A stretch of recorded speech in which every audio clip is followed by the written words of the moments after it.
Te damos la bienvenida a un podcast más de la Biblia a la Vida. Para nosotras, como siempre, yo sé que lo decimos en cada episodio, pero es de verdad. Pero es verdad. Estamos contentas de estar aquí. Estamos agradecidas por el privilegio y la oportunidad de compartir una vez más las verdades de la palabra de Dios aplicadas a algún tema en específico con el que tenemos que lidiar en nuestra vida diaria. Así que ahí donde sea que tú estés ahora, como siempre decimos, en tu carro, lavando los platos, ya sea de noche, de día, no sé en qué momento nos estás escuchando.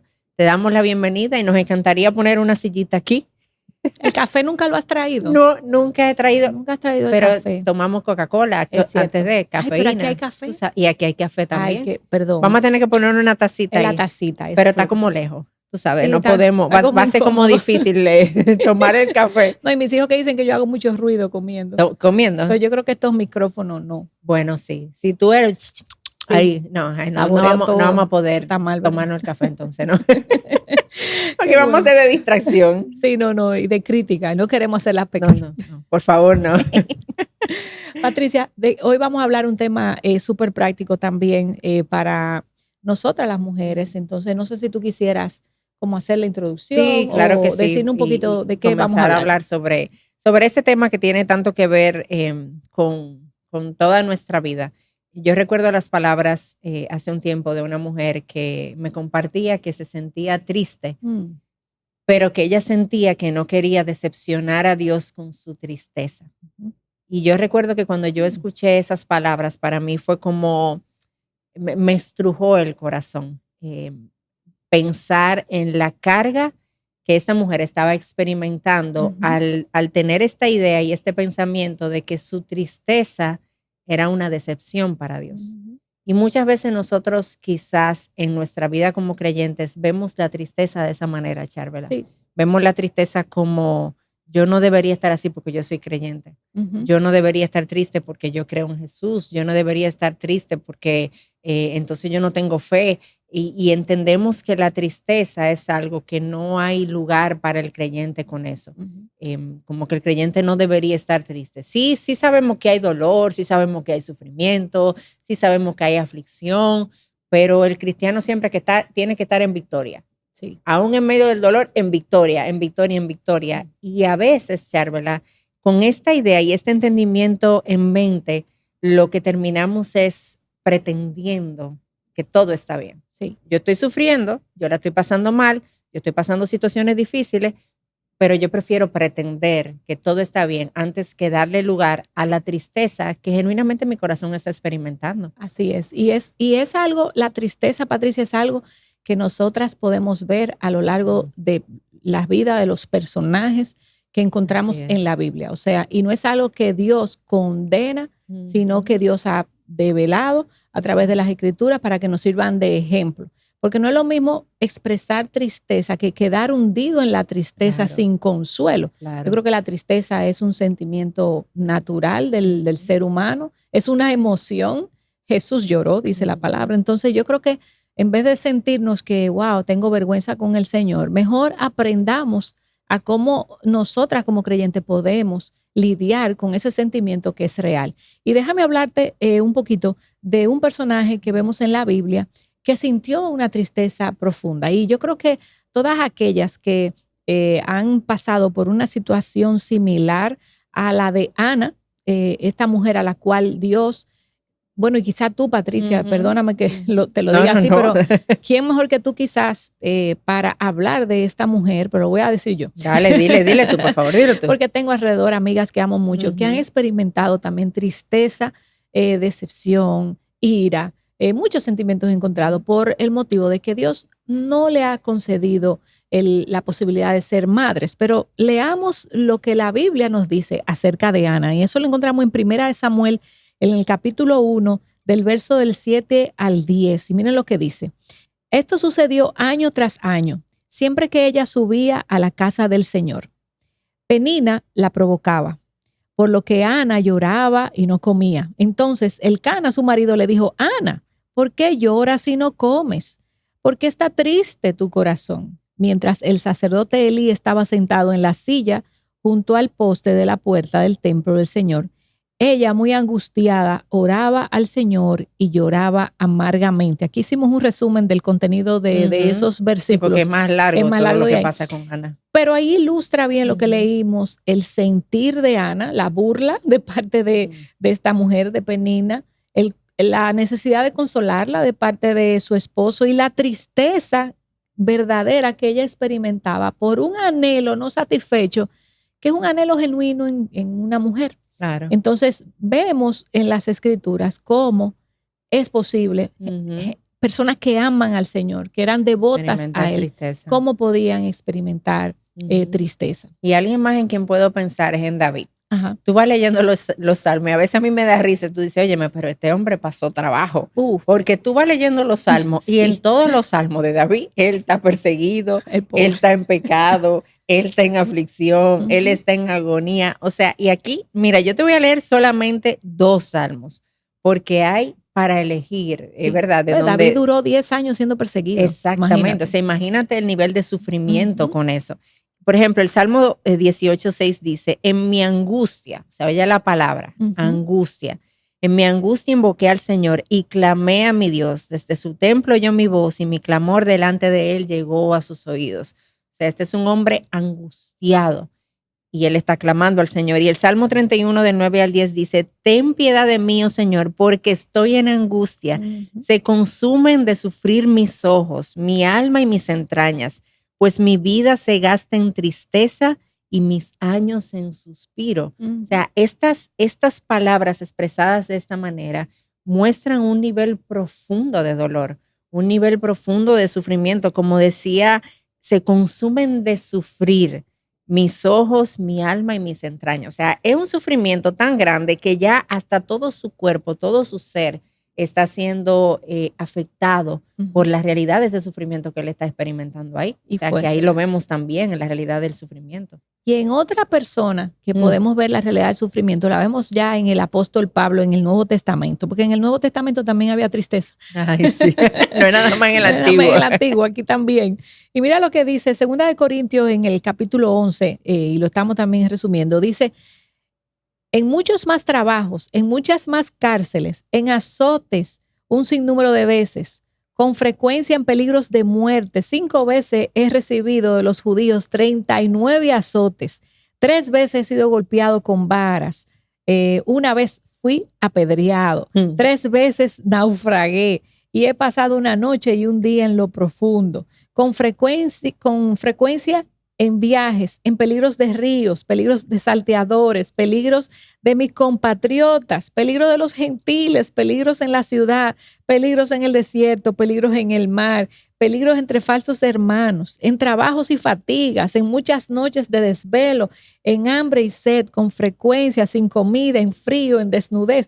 Ay, pero Dios mío. Que uno va leyendo y tú dices como que wow, o sea, yo me sentía como abrumada y este hombre pasó trabajo. Pasó trabajo y ciertamente yo no creo que nada de esto le haya traído alegría, o sea, júbilo. Sí le pudo haber traído gozo, Patricia. Déjame yo hacer esa aclaración, que siempre me gusta hacer esa aclaración, que aunque estemos pasando por dificultades. Gozo entre lágrimas. El gozo puede pasar. Y de hecho, el apóstol Pablo, recordemos que fue quien escribió la carta del gozo estando preso en Filipenses. Entonces, la carta a los Filipenses, estando preso en Roma. Entonces, este fue un hombre que evidentemente mal pasó, como ninguno quizás. Bueno, nuestro Señor Jesús padeció mucho más, pero un hombre bien trasteado, pudiéramos decir esa palabra. Bueno, y sin es una buena palabra. Y sin duda, yo no creo que en todo momento él haya sentido risas y júbilo en esas situaciones. Todo eso que tú estás describiendo, o sea, aquí hay dolor. Que hay dolor, aquí hay dolor, aquí hay angustia, aquí hay incertidumbre, aquí hay miedo, peligros, hay tristeza, o sea, nosotros podemos ver todo eso ahí. Sí. Y finalmente alguien más a quien queremos traer, que tú lo mencionabas, es a nuestro mismo Señor Jesús. Amén. En Mateo 26:38 dice, Él dijo, mi alma está muy afligida hasta el punto de la muerte. O sea, esas son palabras fuertes, dichas por Dios mismo. Porque no podemos olvidar que Jesús era Dios, Jesús es Dios. Sí. Mi alma está muy afligida hasta el punto de la muerte. Y lo que nosotros queremos traer y pudiéramos seguir trayendo, Charvela, muchas más situaciones en las Escrituras, claro, muchos más pasajes que hablan de la experiencia del dolor y del sufrimiento. Y la razón por lo que lo traemos es para mostrar que la Biblia no lo esconde. Uh-huh. La Biblia no esconde el dolor de los suyos. La Biblia no suprime el dolor de los suyos. La Biblia lo expone. Uh-huh. O sea, la Biblia nos está mostrando hombres y mujeres de fe que aman al Señor. Que aman al Señor. Ajá. Jesús mismo sufrieron. Así es. Y su dolor era puesto de manifiesto. Uh-huh. O sea, está aquí, lo podemos ver nosotros hoy tanto tiempo después. Y podemos aprender de él también, de la actitud con la que todos estos hombres, nuestro mismo Señor Jesús, pudo darle cara a esto. Pero, Patricia, nosotras, en nuestra naturaleza pecadora caída humana, cometemos errores.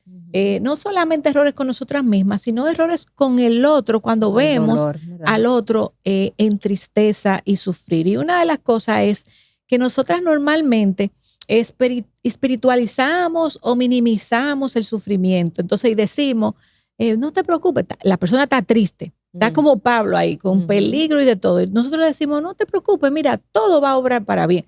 Oye, eso es una verdad, todo obra para bien. Pero la pregunta es, ¿ese es el momento para yo decirle a esa persona?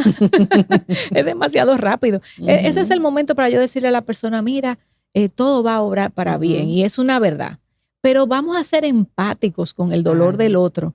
Y a veces tú sabes que recomiendan, Patricia, los expertos en el trato humano, recomiendan que si tú no sabes qué vas a decir, mejor cállate. Claro. O sea, no digas nada, porque a veces con nuestras palabras somos insensibles. Yo recuerdo múltiples ocasiones en las que yo fui insensible con el dolor del otro, queriendo, lo hago por bien, porque yo lo que quería era consolarlo, darle ánimo, pero todo tiene su tiempo debajo del sol. Y hay momentos en los que tú lo que tienes que decir, yo estoy orando por ti, que Dios te fortalezca, y etcétera. Y otro más que te voy a mencionar es que a veces nosotros culpamos al otro de su tristeza porque le decimos, mira, que tu fe fue pequeña. Y tú sabes quiénes culparon a alguien, los amigos de Job lo culparon. Le dijeron, mira, revísate a ver qué fue lo que tú hiciste. Mira a ver qué fue lo que tú hiciste, que te ha caído toda esta consecuencia en tu vida. Entonces, esas son palabras muy poco sabias y no son bíblicas tampoco. Claro. Porque a lo largo de las Escrituras, Nuevo y Viejo Testamento, nosotras vemos cómo desde Job hasta todo lo que le pasó a Jesús, a los apóstoles, a los profetas, todo. Nosotras vemos cómo la tristeza obró para bien. A mí me encanta la carta a los Filipenses porque Pablo, dentro de su prisión en Roma, que ustedes pueden buscar en internet la foto de lo que se suponía que era una prisión, era un lugar bien feo. Era tétrico, no es las prisiones que vemos ahora, que tienen una sillita. De otros países, ¿verdad? Tienen una cama. No, esto era en tierra y escondido, sin la luz del sol. Entonces, el saber que Pablo escribió esa carta y decir, esto tiene un propósito bueno. Yo me gozo en mis prisiones porque le he podido predicar a todo el mundo. Entonces, la verdad que no siempre, mis amadas hermanas, no acusen al otro de que esto es lo que le está pasando es consecuencia de su pecado o que te falta de fe. Eso es algo no bíblico incluso. No, y que al final yo no conozco el corazón de nadie. O sea, eso es muy audaz querer yo atribuir eso a alguien más porque yo no conozco su corazón. Así solamente es. Dios ve ahí adentro. Y eso si yo pienso que tú tuviste falta de fe, tú sabes que en vez de yo decírtelo, yo mejor voy donde el Señor y le digo, Señor, mira, yo no sé, quizá a Charvela le falta fe, yo te pido que tú se la des. En vez de yo irte a acusar de que te faltó fe. A juzgar algo que yo no puedo comprobar. Yo no puedo verlo. Porque no es tangible. Y que no me toca, no es mi lugar tampoco. Algo más que hacemos, Charvela, con aquel que está sufriendo es que muchas veces lo llevamos a poner su esperanza en la dádiva. Y fue algo que yo misma, tú mencionabas ahorita que algo que yo viví fue un tiempo largo de infertilidad, de no poder tener hijos y sufrimientos asociados a eso. Y eso a mí me pasó en muchas ocasiones. Mucha gente con buenos deseos venía y me decía, no te apures, tú verás que los hijos van a llegar. Tú tranquila, que esos hijos van a llegar. Y de alguna manera, sin deseo de dañarme, porque su deseo no era dañarme, yo lo sé, pero estaban tratando de poner mi mirada en la dádiva en lugar del dador. Y eso es un error grave porque yo no sé si Dios quiere dar eso. Así es. Yo no lo sé. Dios te va a sanar. Dios te va a sanar. Yo no sé si Dios te va a sanar. Yo no sé si Dios te va a dar hijos. Yo no sé si Dios te va a dar al esposo. Yo no conozco los planes de Dios, pero yo sí te puedo apuntar a Él. Entonces cometemos ese error de apuntar a la gente a la dádiva. Pon tu esperanza ahí, estate tranquila porque eso va a venir. Y la tranquilidad obviamente no está en que eso llegue, uno llegue, sino en ese descanso en nuestro Señor también. Exacto. Y algo más que hacemos, y eso es algo, Charvel, en lo que yo he tratado como de meditar mucho, porque yo me he dado cuenta que yo lo hago también. Y es centrar el dolor del otro en mí. Yo no sé si te ha pasado que tú ves el sufrimiento de otra persona, alguien, por ejemplo, pierde un ser querido, un ser amado. Y tú comienzas a entristecerte porque tú comienzas a imaginarte lo que sería tu propia vida si tú perdieras, por ejemplo, a tu esposo. Sí. Y de repente tú te estás doliendo por lo que representaría que tú perdieras eso y no porque hay una persona que sí lo perdió y está sufriendo. Es como egoísta, ¿no? Ajá. Sí. Y yo muchas veces me he dado cuenta de eso de mí. Yo digo, pero ven acá, espérate. Yo estoy ahora mismo triste, yo estoy llorando, pero yo estoy llorando pensando, imaginándome lo que sería de mi vida si eso me pasa. Ajá. Cuando yo tengo a alguien al lado que ya le pasó. Exacto. Yo tengo a alguien al lado que ya está sufriendo por esa realidad. Entonces, cometemos el error de que el dolor del otro yo lo centro en mí, todo lo vuelvo y lo enfoco en mí. No, olvídate de ti. Y obviamente Eclesiastés habla de que la casa del luto nos lleva a meditar. Sí, y me lleva a reflexionar de mi propia vida, pero eso es diferente a que yo me esté doliendo por mí misma y no por la otra persona que está conmigo ahí sufriendo. Que pudiera perfectamente pasar. Entonces, esas son cosas que nosotros hacemos hacia la tristeza del otro. De la otra. Pero hay cosas, Patricia, que nosotros hacemos con nuestra propia tristeza y nosotros debemos aprender a manejar nuestra tristeza que llega, que la tenemos. Entonces, una de las cosas que hacemos es que nos aislamos en medio del dolor. Y yo conozco a varias personas que adoro, que con su tristeza no la comentan, se la tragan. Yo voy a usar esa ilustración. Se la tragan, la consumen ellas solitas y no la comparten. Y eso puede tener múltiples razones. Quizás ellas no tienen confianza en otra persona y yo eso lo entiendo, porque hay gente que no es discreta. Y pudiera decir, bueno, no quiero pasar la vergüenza de contarle lo que me está pasando. Yo humanamente te entiendo, pero nadie es perfecto. Y eso lo que hace es que tú quieras mostrar una imagen como de perfección que no existe. Y también nos aislamos porque no queremos molestar al otro. ¿No te ha pasado eso? Sí, que mira, claro, no te conté nada duda. porque yo no quería cargarte. Yo sé que tú tienes muchas cosas. Ajá, eso sí lo dicen. Yo sé que tú muchísimo. tienes muchas cosas, pero ¿cuán Le bueno digo, sería? pero déjame eso a mí, no te apures. Háblame, Exacto. tú me lo dejas a mí, yo me administro. Exactamente. Entonces, a veces nos perdemos. Me voy a poner en primera persona porque no te niego que en algún momento también he callado. Claro. Nos perdemos de la bendición de poder ser consoladas por otros, de poder recibir alguna idea para la solución del problema, de poder recibir algún consuelo bíblico, alguna palabra de esperanza o simplemente que oren por mí. Entonces, Patricia, cuando yo me aíslo por causa de mi tristeza, no es bueno. Y tú sabes que Jesús, yo pensaba en ese pasaje que traje hace un ratito de Mateo, lo voy a volver a leer, donde dice, Jesús decía, mi alma está muy afligida hasta el punto de la muerte. Lo que no está ahí es que Jesús, ¿verdad?, invitó a otros a su dolor. Nosotros tendemos a aislarnos en medio del dolor, pero Jesús invitó a otros y le decía, quédense y velen aquí conmigo. Él tomó a 3 de los discípulos, a esos 3 que estaban ahí bien cerquita de él, y se lo llevó a ese momento donde él estaba angustiado hasta la muerte. Y él le decía, a ellos le decía, mi alma está angustiada, quédense y velen conmigo. O sea, tenemos ese ejemplo de un Señor, de un Jesús que invita a otros a su dolor. Así es. Oye, qué grande es eso. ¿Quién nos dijo a nosotras que yo no necesito invitar a alguien más a mi dolor? Si el Dios perfecto, Rey del universo, lo hizo, se hizo vulnerable, ¿cuánto más nosotras? ¿Cuánto más nosotras no lo necesitamos también?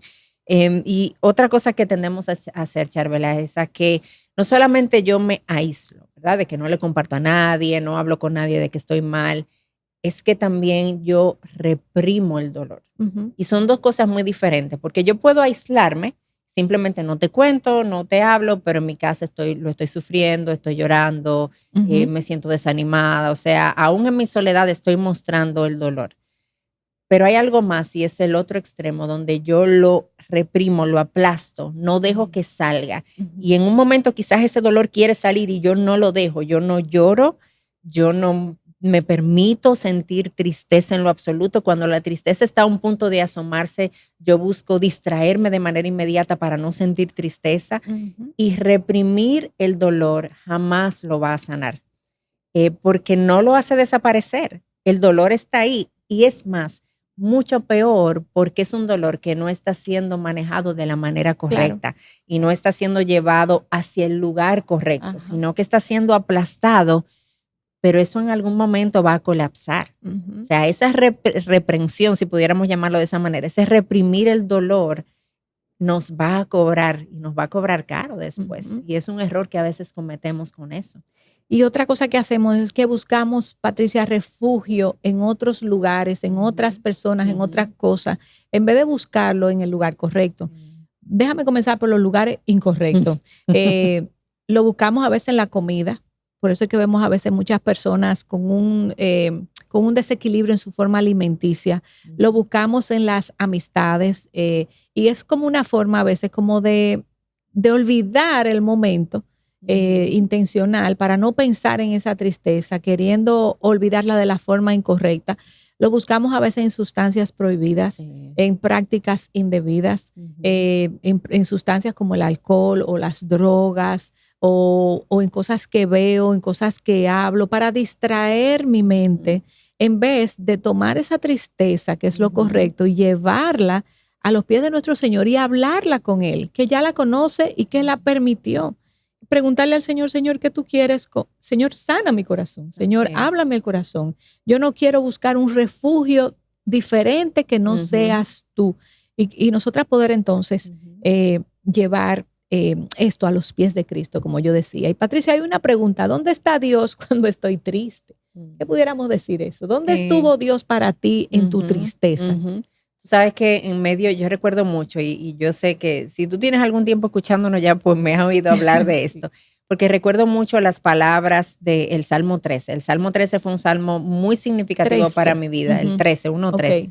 Muy significativo para mi vida en esa temporada de dolor, porque el salmo comienza con la pregunta, ¿hasta cuándo, Señor? Tú te vas a olvidar de mí para siempre. ¿Hasta cuándo tú vas a esconder tu rostro de mí? ¿Hasta cuándo yo voy a estar en este sufrimiento? Y cuando yo comencé a leerlo, yo decía, oye, pero llorando, este salmo me está describiendo porque yo me siento así.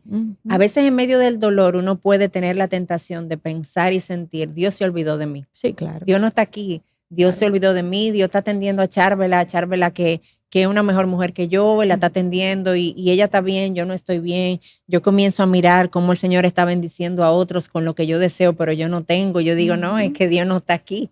Y eso es una tentación de nuestro corazón, porque tenemos esa tendencia de definir el amor de Dios y su presencia a través de las dádivas. Como Dios no me está dando lo que yo quiero, entonces Dios no me ama y Dios no está ahí. Exacto. Porque yo lo quiero aquí ahora y cuando yo diga. Exactamente. Y no veo lo que Dios está haciendo. Y como yo no tengo eso, entonces yo pienso que si no tengo eso, no tengo a Dios. Y no pudiera ser más diferente. La realidad que nosotros vemos a las Escrituras una y otra vez es un Dios presente. Amén. Es un Dios en medio del dolor. Es un Dios que llora con nosotros, que lloró con la muerte de Lázaro sabiendo que lo iba a levantar de entre los muertos, pero lloró por el dolor de sus hermanas. Lloró por la muerte, había alcanzado a su amigo. O sea, es un Jesús presente en medio del dolor. Y cuando esa tentación llegue a nosotras de pensar, Dios no está aquí, y llegue a mi corazón, yo tengo que hablarle a mi alma y decirle, no, aunque yo me sienta así, yo sé que Dios está aquí. Aunque Dios no me ha dado lo que yo deseo, yo sé que Él me sigue amando, yo sé que Él está en medio de mi dolor. Y hay un salmo, Patricia, el Salmo 34:18, que creo que dice que cercano Él está a los quebrantados, exacto, no me acuerdo del versículo, pero recuerdo que lo importante es saber que Él está cercano. Al que está en dolor, Él está en cercano. Y yo he podido vivir eso en mi vida de una forma concreta. En los momentos más tristes, yo he podido sentir la paz que sobrepasa todo entendimiento y no desaparece la tristeza, la razón de la tristeza, pero al tiempo puedo sentir el consuelo de Dios, recordándome su amor, su abrazo, porque óyeme, si pensamos que en este mundo no vamos a tener tristeza, decepción, estamos viviendo una fantasía. Aquellos que te digan a ti al oído que si estás triste no viene de Dios, eso es mentira, porque Jesús lloró. Hay sentimientos. Ahora, lo que yo no puedo estar desesperada, desanimada, hundida, desesperanzada. Yo no puedo estar así. Yo puedo manejar mi tristeza porque Dios me hizo con sentimientos y voy a tener momentos donde voy a sentirme sin el deseo de celebrar, vamos a decir. Pero no por eso yo puedo decir que Dios no me ama y que Dios no está aquí. Yo he podido sentir el consuelo activo, no simbólico, de Dios en mi vida. Y la palabra de Dios me lo recuerda una y otra vez. Él está cercano. Amén. Y hay una frase de Paul Tripp que dice, que es tan buena. Él dice, los cristianos no son personas que nunca se entristecen. Son personas que conocen a quién acudir cuando lo hacen. Y eso nos habla entonces de qué hacemos, Yarvela, cuando estamos en medio del dolor. ¿Qué hacemos cuando estamos experimentando esa tristeza? ¿Qué hacemos cuando nos estamos enfrentando a todas estas tentaciones, todos estos pensamientos, todas estas ideas de que Dios está, Dios no está, Dios me ha abandonado?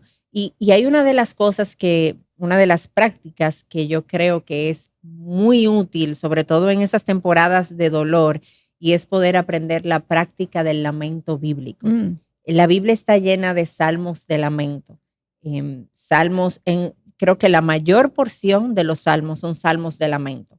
Son salmos donde nosotros vemos al salmista expresar su dolor, sus preguntas, sus quejas delante del Señor, sí, claro, de una manera honesta, sin careta, sin nada, y se lo están llevando al Señor. Sí. Y nosotros vemos ese recorrido en los salmos donde está presentando el sentir honesto al Señor, y luego entonces esos salmos le presentan sus preguntas y terminan en una declaración de confianza delante del Señor.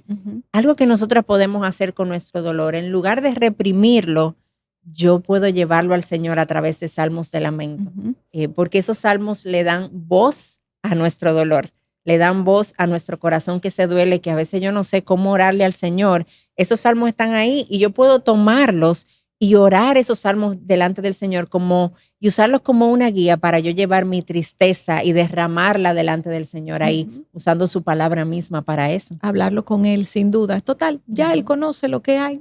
Yo no le estoy ocultando nada. No tengo que pretender nada. Dice la palabra que antes de que haya palabra en mi boca, Él la sabe toda. O sea, Él sabe hasta mis pensamientos, lo que yo no he hablado. Entonces, no sé por qué a veces tener ese miedo. Bueno, mira, Patricia, Dios sin duda no deja nuestras tristezas sin propósito. Él tiene propósito en eso. Y yo creo que uno de los propósitos es, tú, por ejemplo, que has contado esa experiencia de tu tema de maternidad, yo estoy segura que tú eres una buena mujer para exhortar, animar a otra que está en esa misma situación. Es consolar al otro con el consuelo que tú has sido consolado. Y eso es algo que lo podemos leer en 2 de Corintios 1, del 3 al 4, y déjame leértelo. Bendito sea el Dios y Padre de nuestro Señor Jesucristo, Padre de misericordias, en plural, y Dios de toda consolación, el cual nos consuela en todas nuestras tribulaciones, para que también nosotros podamos consolar a los que están en cualquier aflicción, dándoles el consuelo con que nosotros mismos, lo puse en femenino, somos consolados por Dios. Entonces, esa es nuestra tarea. Dios ha permitido esa tristeza y quiera Dios permitir también que tú sientas el consuelo para que cuando te toque tú puedas servir a otro y darle el consuelo con el cual tú has sido consolado. El Señor no es un ser sádico que está ahí atormentándote para verte llorar. Él permite las dificultades, pero Él tiene un propósito. Algo hermoso está construyendo en ti. Claro, hay tristeza en medio del proceso y a veces la tristeza también es buena porque nos lleva al arrepentimiento si hemos estado, ¿verdad? Si hemos hecho algo que a Dios no le agrada, pero al final Dios usa todo eso y nos permite consolar a otros. Poder recordar que en Jesús nosotros tenemos a uno que sufrió sin medida para que en medio de nuestro dolor nosotros pudiéramos hoy encontrar esperanza en Él. Así es, que el Señor nos permita canalizar de una forma correcta la tristeza y encontrar consuelo en Él y consolar a otros como hemos sido consolados.